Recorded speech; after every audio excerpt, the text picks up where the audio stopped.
Oui, Monsieur le Président, mes chers collègues, en premier lieu, je voudrais remercier l'ensemble des agents et notamment des CRD mobilisés qui ont sécurisé nos routes après le passage de 2 tempêtes ces derniers jours. La rapidité et l'efficacité de plus de 200 interventions est à saluer. Aucun incident d'ailleurs, ni blessé, ni accident majeur n'a été recensé dans notre département. Je veux aussi saluer, parce que la presse en a fait écho, les Girondines et les Girondins, notamment du Sud-Gironde et de l'Andiras, qui se sont proposés pour aller aider les populations du Pas-de-Calais, victimes et touchées par des inondations. La solidarité, le sens de l'intérêt général ne sont pas de vains mots. Cette solidarité, y compris de notre institution, s'est manifestée également lors de l'accueil de populations ukrainiennes qui fuyaient la guerre, les bombardements, les attaques contre les populations civiles de la part de l'armée russe. Dans une société fracturée où le poison de la division avance chaque jour, il y a d'autant plus besoin de saluer ces gestes et de leur donner un sens politique au-delà de la compassion. Nous saluons donc aussi la foule nombreuse qui a marché hier contre l'antisémitisme et toutes les formes de haine et de racisme. De la même manière, cette solidarité doit s'exprimer à l'encontre des populations palestiniennes et israéliennes qui subissent le terrorisme, les bombardements et la guerre. Et plus grave encore, de probables crimes de guerre à l'encontre de populations civiles. En termes de solidarité, il ne doit jamais y avoir deux poids, deux mesures. Comme l'a dit Dominique de Villepin à propos du conflit au Proche-Orient, mais c'est vrai en toutes circonstances et en tout lieu, on ne combat pas la haine par la haine, mais par la justice. Le respect du droit des peuples, mais aussi la justice sociale et faire vivre les valeurs qui font notre République, liberté, égalité, fraternité. C'est le sens de notre collectivité, en tout cas, je crois, le sens que chacune et chacun d'entre nous, à sa place et avec ses convictions, fait vivre dans cet hémicycle et dans le département.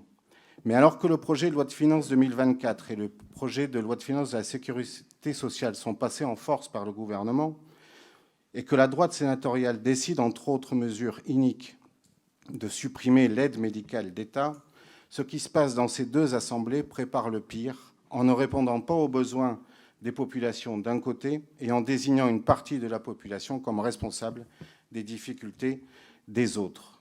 C'est mortifère et dangereux.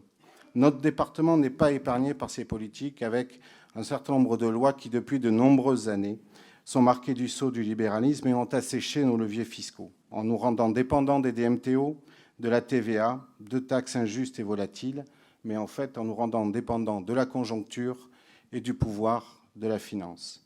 La DGF, qui n'augmente pas contrairement aux besoins des Girondines et des Girondins, est à rajouter à ce tableau. Notre collectivité doit de plus être là où l'État est défaillant et aux côtés de l'ensemble des communes sur tout le territoire.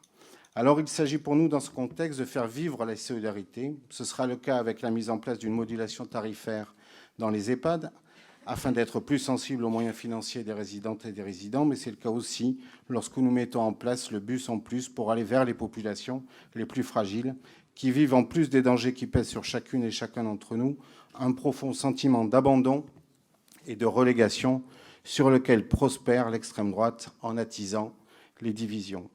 Nous allons aussi aborder lors de cette séance le plan régional de santé, alors qu'un Français sur 6 n'a pas de médecin traitant, que des déserts médicaux se forment partout dans le pays, l'accès aux soins devient l'affaire de chacune et chacun d'entre nous. Et ce n'est pas la suppression de l'aide médicale d'État et donc l'économie d'1 milliard d'euros qui palliera ces manques et répondra à ce besoin. Je conclurai mon propos en disant qu'il ne peut y avoir de progrès social et démocratique quand le poison de la haine et de la division n'est pas combattu. Il ne peut y avoir de progrès social et démocratique quand on tourne le dos à toutes les solidarités humaines, territoriales et internationales, et à des populations qui subissent à la fois les conséquences de la crise sociale, démocratique, climatique, mais aussi celles et ceux qui fuient les guerres et les discriminations. Je vous remercie.